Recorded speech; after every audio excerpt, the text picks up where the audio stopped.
Itoophiyaan mootummaa Somaaliyaa wajjiniin fedha loluutti seenuu hin qabdu jedhan Ministeerri Muummee Abiy Ahmed. Ministeerri Muummichaa kana kan jedhan kibxata har'aa mana maree bakka bu'oota uummataatti dhiyaatanii dhimmoota garaagaraa irratti gaaffilee dhiyaataniif deebii wayita kennanittidha. Dhimmi ijoon ka'ee dhimma muddama biyya ollaa Somaaliyaa wajjiniin jiruun walqabatee jirudha.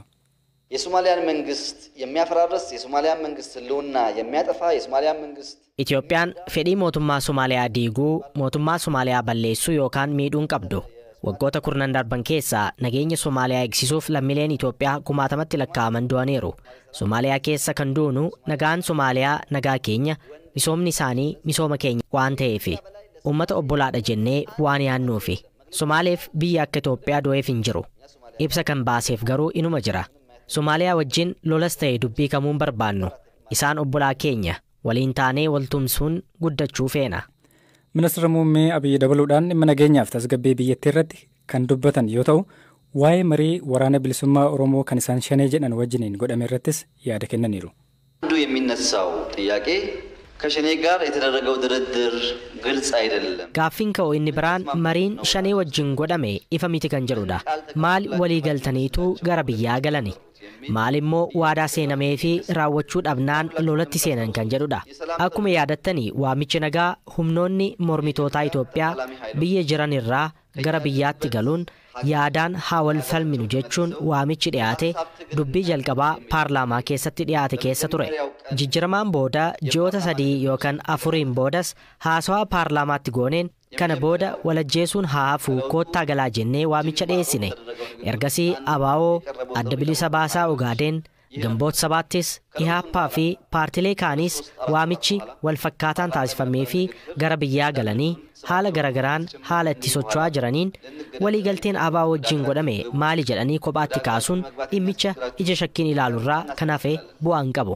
ታንዛኒያ በነበረው ድርድር የግልጸኝነት ችግር አለ ብለው ለሚያስቡ ኃይሎች Marii Taanzaaniyaa irra tureeni rakkoon iftoominaa jira warra jedhaniif Taanzaaniyaatti mareennaa jalqabnu uummata Itoophiyaaf ifatti akka marii eegallu ibsameera.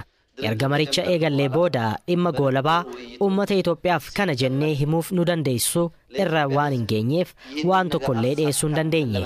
Gara fuula duraatti qalbii godhatanii seera Itoophiyaa kabajanii mariin amananii mariin yoo raawwate ifatti mana maree kanaaf akkasumas uummata Itoophiyaa maraaf gabaasni ni dhiyaata. በውይይት አምነው ድርድሩ ሲፈጸም ደግሞ በግልጽ ለዚህ ለተከበረው ምክር ቤት እንዲሁም ለመላው ኢትዮጵያ ሕዝብ ሪፖርት ይቀርባል. Paaspoortii haaraa baasuudhaaf yookiin haaressuudhaaf yeroo dheeraa fudhachuu isaa dabalataan lammiileen tajaajilicha argachuudhaaf gaafatan dararaa cimaa akka argan heddumminaan komatu. Ji'oota hedduuf tajaajila kana argachuudhaaf deddeebi'anis rakkoo dabalataa malee furmaata akka dhaban wayita komatan ni dhagahama. Jaarmiyaan mootummaa tajaajila kana kennu tajaajilli immigireeshinii fi lammummaan rakkoo kana yeroo gabaabaatti furuudhaaf akka hojjetu BBCtti himeera. Tajaajilichatti Daayirektarri Koominikeeshinii kan ta'an Aadde Maastawal Gadaa rakkoon ture maali? Ammoo maalirra jira jennee gaafanneerra. ያው በፊት የነበረው ነገር ይታወቃል ኦልሞስት እስከ 6 ወር ምናምን rakkoon duraan ture ni beekama yeroo hanga ja'aaf ta'uuf bukleetiin biyya alaatiin uf galaan turre kanaanis maxxansa dhabnee turre maxxansi dhaabbatee wayita jirrutti namni kumaatamatti lakkaa'amu guyyaa guyyaan paaspoortii argachuuf gaaffii dhiyeessaa ture ammoo erga nuti maxxansuutti deebinee kuufamni uumame kanaaf kuufamoota duraan turan irratti hojjechaa turre amma immoo caalaatti saffisiisuuf sa'aatii 24 guutuu maxxansaa jirra.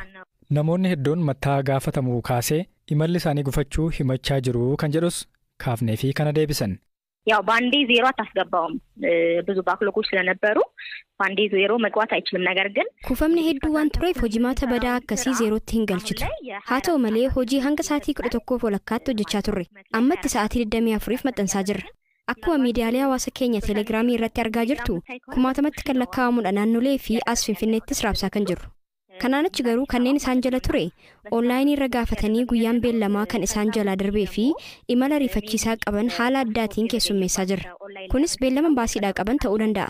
Affeerraa yookaan inviteeshinii yookaan xalayaa simannaa fi sanadoota kamiyyuu qaban fidanii kan dhufan taanaan haala addaatiin keessummeessaa jirra.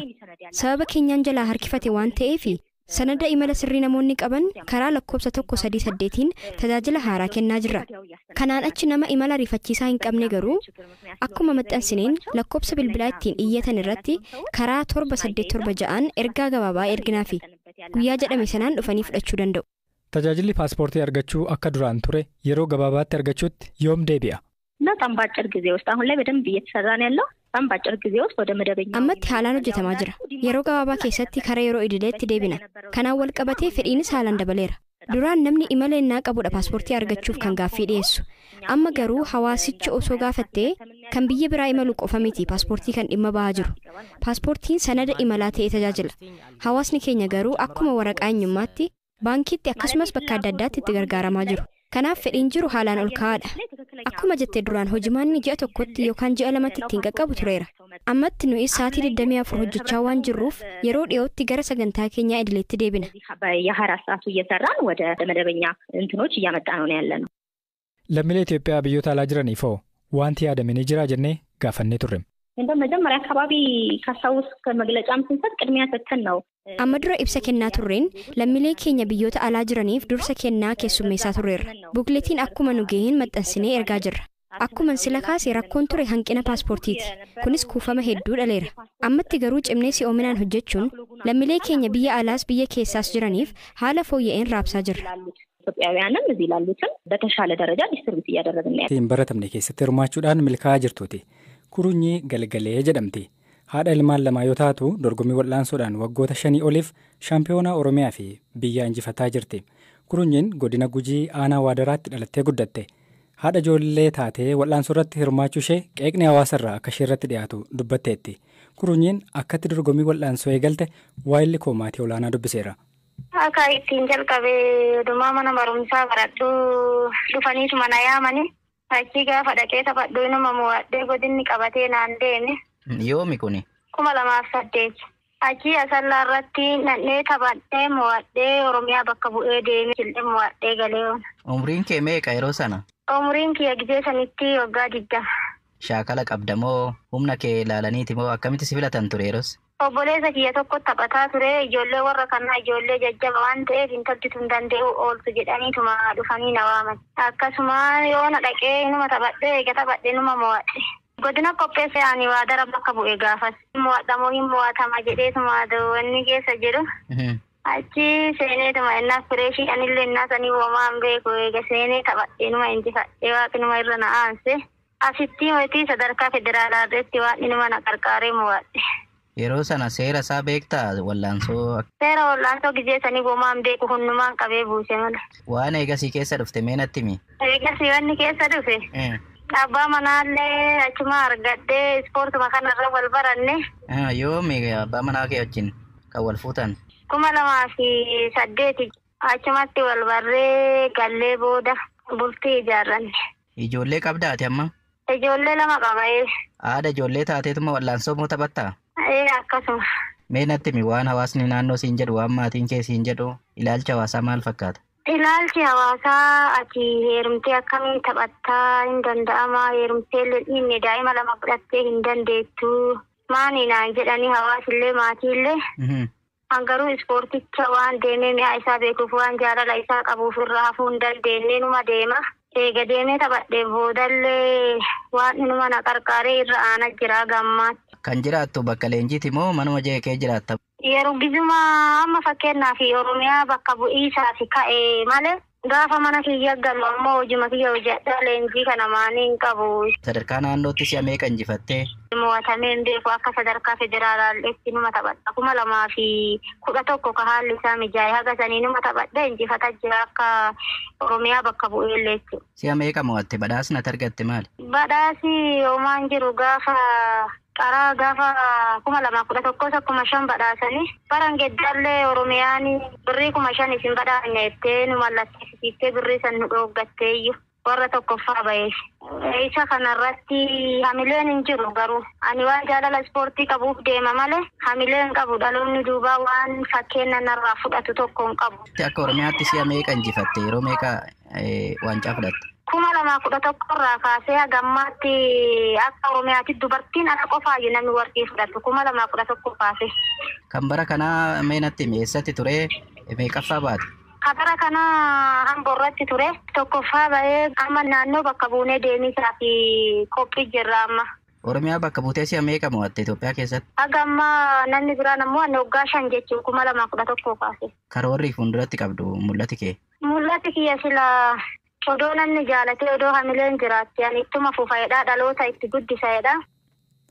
Obbo Mangistuu Simee leenjisaa Kurinyii Galgalee yoo ta'an waa'ee cimna ishee fi dorgommii wal'aansoo gaafanneerra. Dorgommiin ispoortii wal'aansoo kun dorgommii ispoortii aadaa keessaa isa tokko ta'eeti. Kan kaatagoriidhaan dorgomu kaatagorii jechuun ulfaatina jira. Kan dubartii kun iddoo ja'atti qoodama.